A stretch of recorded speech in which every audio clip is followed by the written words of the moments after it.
Hi, I'm Don, and this is the Hobbyist Geek.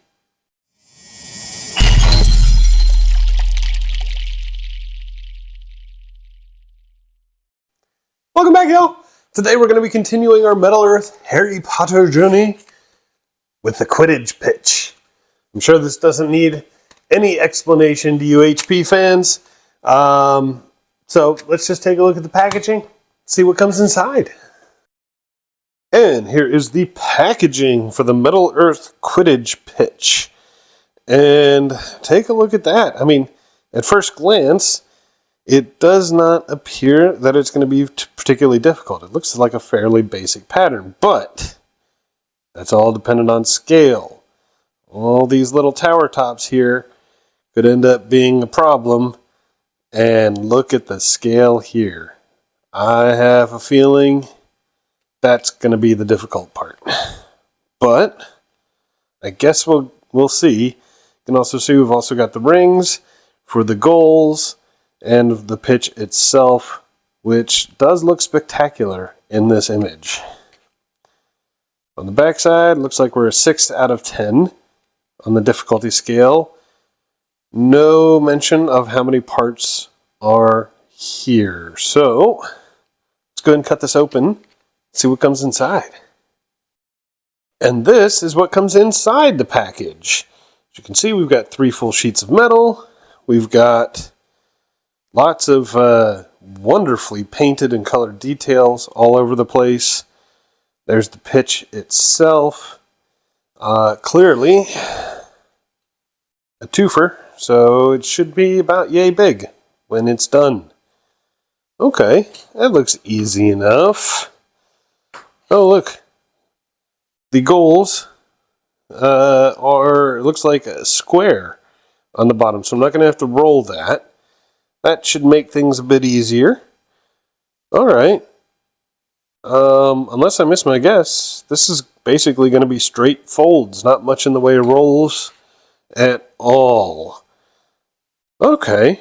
Well, this doesn't look terribly hard, but let's get into it.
And here it is, the finished Metal Earth Harry Potter Quidditch Pitch, fully assembled and looking pretty much exactly how I thought it was going to look. It's not bad. It's not a bad piece at all. It definitely represents what it says it's going to. It wasn't particularly difficult. In fact, it's a fairly easy piece to build, except for one little area, which I'll show you. The problem is, it's not fun. It's not a fun piece to build. Lots of repetition, as I'm sure you can tell. I mean, all of those towers were assembled in precisely the same way, and given its size, I mean, it just got a little tedious, but not too bad. Let's bring this thing in. There's not a whole lot to show off here. First, I'm a little surprised myself. Look at how stable that is. All of these side walls, both the inner and the outer walls, as well as the pitch itself, all have a seam right in the center, right in the middle. And I had assumed that would mean it was a little more flaky here in the middle, but no. I mean, this is a very stable piece. So that's really, really good. The green on the pitch, very nice. You can see the little goals all up in there. And of course, each tower itself with its own color, which is also quite nice. Now on the towers, let's see, can I get this? There's these little tabs here on either side of the cap. Okay, those were frustrating to get on. Okay, so be careful with those. In one case, it was one of the black ones for me. The paint was just a little thick, which made it even harder to get those tabs in. And of course, it's attached to these very thin little sides here. I was terrified one of them was going to snap. Nothing did. Nothing broke. So there is that going for it as well. And then there's these caps, the top of the wall, all around. They weren't particularly hard to get on, but I don't know if they ran out of colors or what. They're just not labeled very well in the instructions. I will say each one of them has a number printed on it. However, they duplicate the numbers too. It's just 1, 2, and 3, and it's duplicated throughout. It just depends on which side of the metal it's on. And of course, it's printed on the underside in reverse. So if the instructions show that the number is on the left, then you've got to go for the piece where the number's on the right. So it made it very confusing to know which piece goes where and cut out the proper pieces. But there it is. One other thing, I suppose, all these little tabs here on the bottom, okay, per the instructions, they are twisted, okay, and there's no lip. So they're sticking out here. They have the potential to prick you if you're holding it like this, or if you do one of these on a table, to scratch the surface. So be careful when displaying it. Or just go ahead and fold them, but you may end up with something that's a little less stable. All right, now, for comparison, here is the burrow, and here is the Nimbus 2000. So you can get an idea of scale here. And, you know, it's not big. Whoa.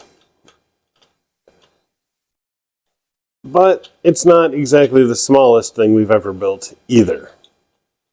So, so it's got that going for it too. Anyway, I mean, that's about all I've got to say about it. Not too bad, not particularly good, and just really boring to build.